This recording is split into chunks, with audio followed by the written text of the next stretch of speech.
All right, hello class. We are on the second part of our section 2.4 solving quadratic equations algebraically. So in our last video, we had talked about factoring. I told you that I taught you about the standard form, setting everything on one side and setting it equal to 0. And I told you there are 4 different ways in order to solve a quadratic equation. Those would be factoring, which is what we looked at, extracting roots, which is what we are about to look at, completing the square, which I said is a method that I don't personally teach, but I'm more than happy for you to go and do some research on it, and I'll provide you with some links to investigate that if that's something you want to do. And then our one way works all quadratic formula. All right, so we're going to pick off just right where we left off, and we're going to go ahead and start with our second method, which is extracting the roots. And again, this is extracting square roots is something that you have been doing in this course the entire time thus far. And we just haven't put a name to what you were doing. We just said that you were solving. So you'll be surprised at probably how easy this is to you, and you're going to be like, oh, well, I feel like I've already been doing this anyways.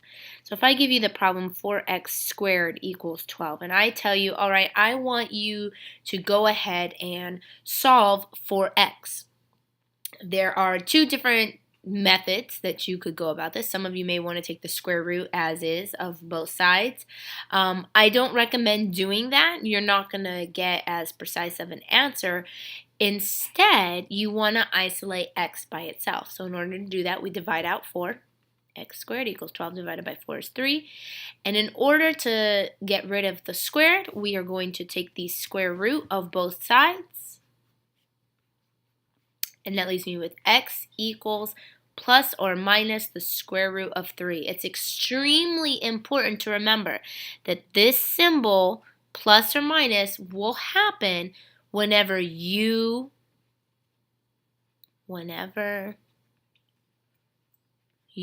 place the square root into the problem. It's extremely, extremely important that you remember that. And the reason why is, if you recall from our last section, part 1 video, we were talking about quadratics, and we said quadratics should generally have 2 solutions. Well, this plus or minus gives you those 2 solutions. What this means is x can equal a positive square root of 3, or x could equal a negative square root of 3. Notice how I differentiated between the negative and the little tick mark here that goes along with my square root. On your test, I need to see a difference. I don't want to see these 2 mesh together because you really weren't sure if there needed to be a negative or not. No, you need to make sure that you differentiate. This is a negative square root of 3. Just be conscientious of that. And I want you to start on early because that's something we get sloppy. We start writing our work quick and we just start messing that up.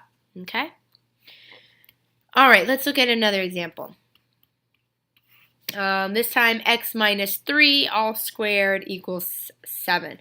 We're going to do exactly the same process, okay? The only difference, now we have a binomial, we don't care.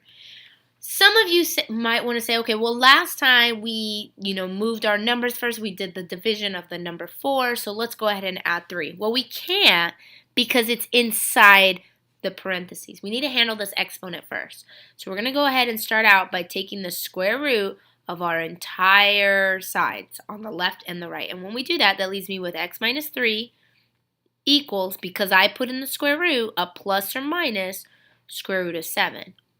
Now I can add the 3 over to isolate x by itself. Plus or minus square root of 7 plus 3. Notice how I wrote that. Is that plus 3 underneath the square root symbol? No, it's clearly defined that it is outside of the square root.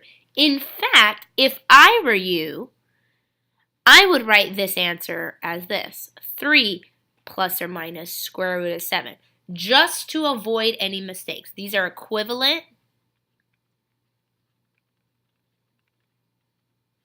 These are equivalent statements. Either way is correct. You won't get one wrong or the other, but this makes it more clear. And again, you have 2 solutions. You're telling me that your solution is either 3 plus the square root of 7 or x can equal 3 minus the square root of 7. All right? And that's all there is to extracting the square root. All right, now we're going to move into our last method that I'm going to talk about, and that is the favorite quadratic formula. And I've had many students in the past choose to learn the quadratic formula, and this be the only method that they learn. Now, I am 100% okay with you doing that. I will never on your test say, you must solve this by using the quadratic formula. You must solve this by extracting the square roots. I will never do that. WebAssign does. However, recall, WebAssign doesn't see the work that you do. It doesn't know how you approach the problem. So I recommend you to pick a method that you feel comfortable with and get practice using that method. But remember, you want to learn the quadratic formula. Everybody needs to know this because this is the one method that will always 100% of the time work. Whether we have a real number, whether we have a complex number, it will always work. So we need to learn the formula for a quadratic formula. Now, there's a song that goes along with this, and I am not a singing expert, so don't make fun of me, but I'm going to go ahead and sing it for you because I really feel like it helps you remember. Every single time I write the quadratic formula, even now, after all my math degrees, I still sing the song every single time I write it. X equals negative b plus or minus square root of b squared minus 4ac all over 2a, all over 2a. I recommend you to learn that. If you remember things by mnemonics or little songs or whatever, go ahead, rewind this video, watch it about 10 times, and go ahead and learn this quadratic formula, okay? Now, you'll notice our letters in the quadratic formula are A, B, and C. What do those remind you of? Hopefully, you're thinking about the standard form, ax squared plus bx plus c. So that means whatever these numbers are, whatever these coefficients are, those are the numbers that are going to go into your quadratic formula. Okay? All right, let's go ahead and do an example. I feel like we'll learn best from an example. X squared plus 3x minus 9. Now, if you try to factor this, you're not going to be able to. When you multiply a times c and get negative 9 and you list out all the values, nothing is going to add to positive 3. You can't extract the roots on this, so we're kind of at a loss. We're like, okay, great. What do we got to do? Well, let's go to the quadratic equation. And in red, I'll write it again just for practice. X equals negative b plus or minus square root of b squared minus 4ac all over 2a, all over 2a. Okay? Remember, all over 2a. A lot of people forget that. The whole thing over 2a. Okay? Now I'm going to identify. Don't have to do this the way I'm doing it, but I'm going to say a equals, okay, it equals 1. B equals a positive 3. C equals a negative 9. That just makes it easier for me to have my values easy to read to plug into this formula. Okay, so therefore, then I would have x equals a negative b, b is 3, plus or minus square root of b squared, which is 3 squared, minus 4 times a times c, all over 2a. And I'm going to simplify that. That is negative 3 plus or minus square root of 3 squared is 9 minus 4 times 1 is a negative 4 times a negative 9 is a positive 36 all over 2. Then we're going to simplify that again. Negative 3 plus or minus 9 plus 36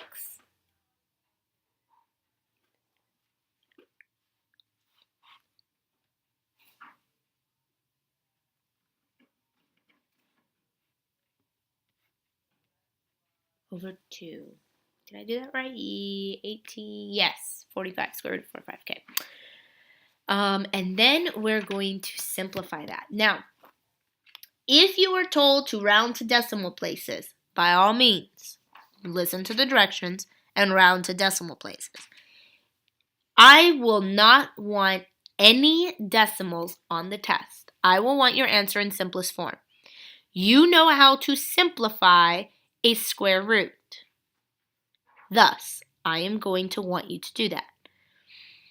Okay, let's make a little side note. Let's go ahead and do that in red. The square root of 45 is equal to what? What numbers multiply to give you 45? 9 and 5, correct? Can I take the square root of 9? Yes. 3 square roots of 5. You have now simplified the square root of 45. So when you come over here to write your answer, your final answer is going to be negative 3 plus or minus 3 square roots of 5 divided by 2. This would be your final answer. This would suffice. Okay? You have provided me with two solutions. You could write negative 3 plus 3 square roots of 5 over 2 and negative 3 minus 3 square roots of 5 over 2. All right, let's look at another example. Let's see, we have x squared minus x minus 8 equals 0. Okay, I recommend you again to pause the video, try this one on your own.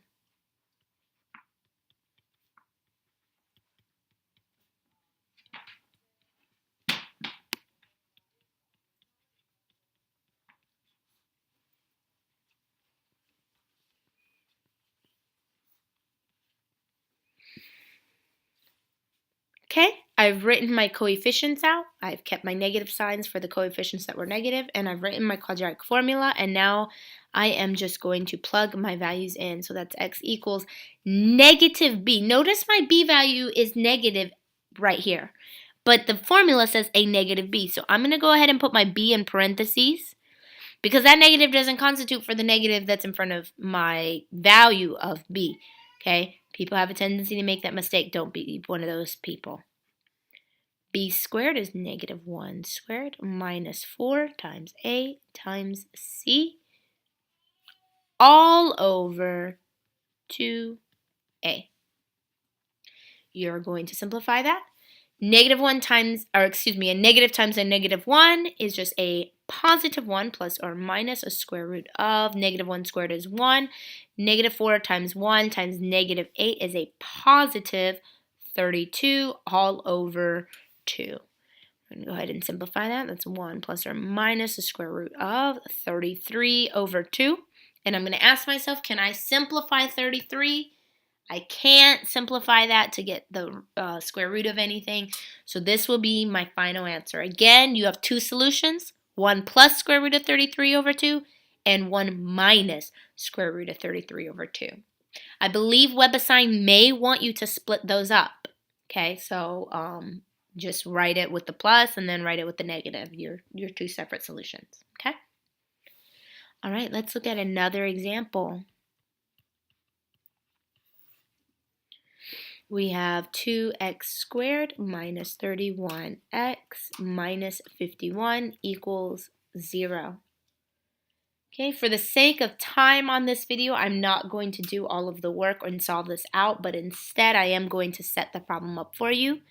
A would equal 2, B would equal negative 31, C would equal negative 51. And so when you plug that into your quadratic formula, you should have negative B plus or minus square root of b squared minus 4ac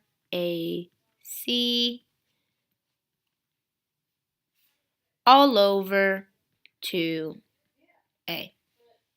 Okay, you would want to simplify this problem in its entirety, and this time you will actually get two different solutions that don't look alike.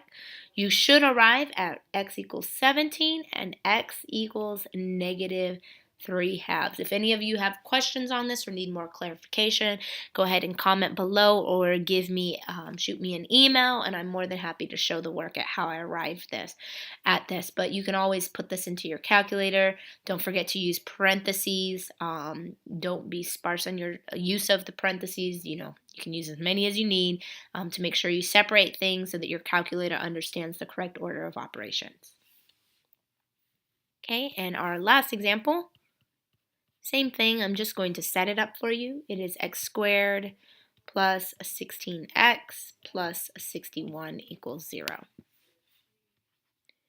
Your A is 1, your B is equal to 16, and your C is equal to 61. So you have all positive values this time. So x equals a negative B plus or minus a square root of B squared minus 4AC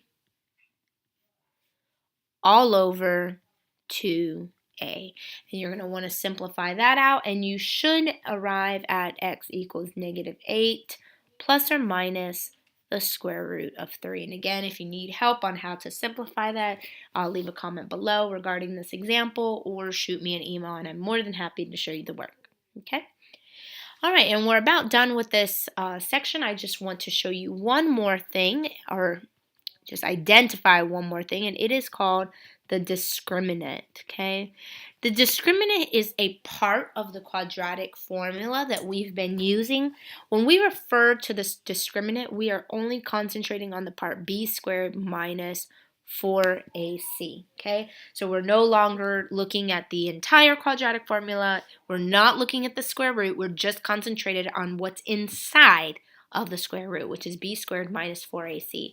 And this helps us to find our real solutions. Find our real solution. So if I give you an equation and I say find the real solutions of this equation, you literally just plug it into b squared minus 4ac using your coefficients and solve, and you have your real solutions. All right, I hope that this video helped you. I want to give you your homework omit problems. For section 2.4, those problems are 11, 12, 14, and 20 through 24. Again, as always, if you have questions, concerns, or you need anything, feel free to email me and let me know, and I'm more than happy to assist with anything. All right? Have a wonderful evening. Stay warm, and hopefully stay out of the snow, and be safe with the ice if you're out on the roads. All right?